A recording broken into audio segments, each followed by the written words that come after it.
நேசம் வச்சு நெஞ்சில் வச்ச பூச்செடி நீயடி.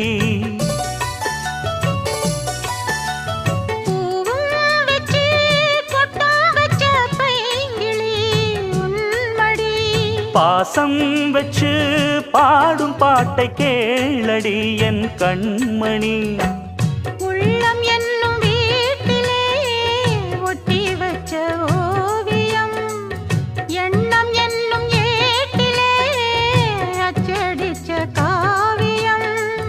மனசுக்குள் கோயில் கட்டி மகராசி ஒன்ன வச்சு பொழுதானா பூச பண்ணி வாழுறேன்.